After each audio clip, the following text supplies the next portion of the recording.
Shalom, perkenalkan nama saya Nevi Finaldi dari Fakultas Ekonomi jurusan Ekonomi Pembangunan dengan NPM 214040-2111.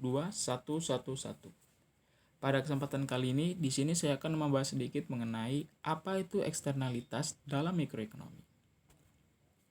Yang pertama, eksternalitas. Eksternalitas adalah biaya atau manfaat yang timbul karena beberapa aktivitas atau transaksi yang ditimpakan atau dikenakan pada pihak lain di luar aktivitas atau transaksi itu.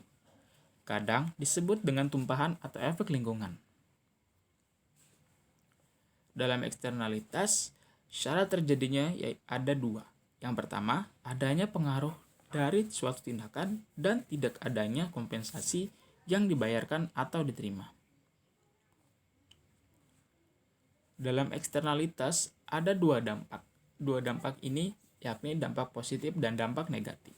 Dampak positifnya adalah apabila dari suatu tindakan terhadap orang lain yang tidak memberikan kompensasi menguntungkan. Sedangkan dampak negatifnya adalah apabila dampaknya bagi orang lain yang tidak menerima kompensasi sifatnya itu merugikan. Selanjutnya ada faktor-faktor penyebab eksternalitas. Faktor-faktornya ini terdiri dari dua, yakni ada keberadaan barang publik dan sumber daya milik bersama. Yang pertama, barang publik.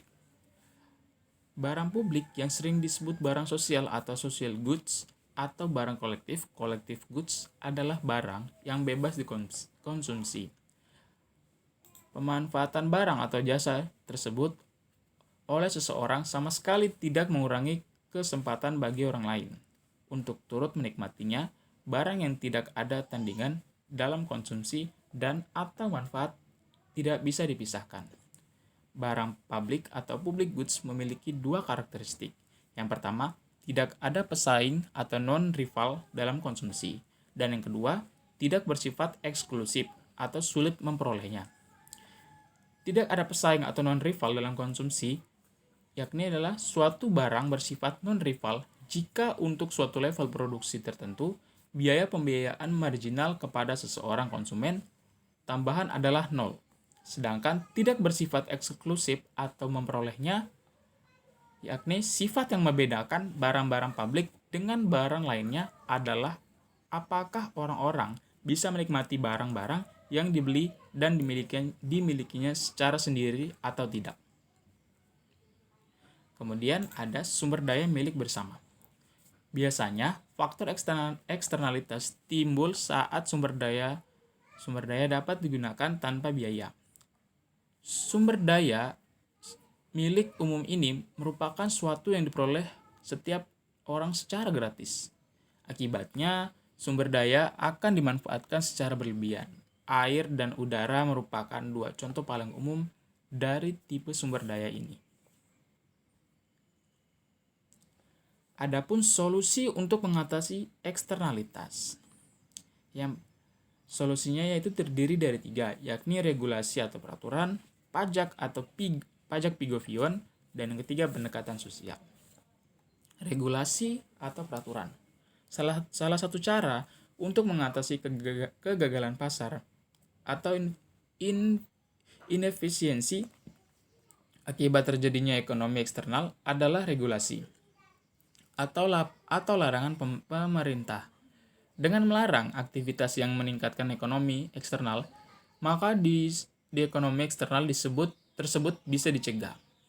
Regulasi digunakan untuk mengatasi eksternalitas yang akan tambah parah. Menurut perhitungan akan parah, maka pemerintah mengeluarkan peraturan dengan cara melarang atau mewajibkan akan suatu pihak kepada pihak-pihak penyebab dan sumber eksternalitasnya itu. Kemudian pajak Pigovion. Pajak Pigovion adalah pajak yang diterapkan untuk mengoreksi berbagai dampak dari suatu eksternalitas negatif.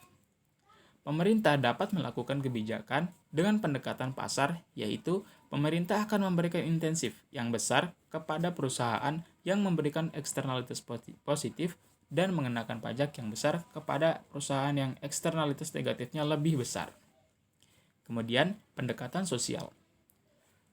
Pendekatan ini tidak melibatkan pemerintah, akan tetapi perusahaanlah yang lebih aktif memberikan bantuan kepada masyarakat sekitarnya, atas pertimbangan akan adanya kerugian masyarakat karena beroperasinya perusahaan mereka. Sekian penjelasan mengenai eksternalitas dalam mikroekonomi.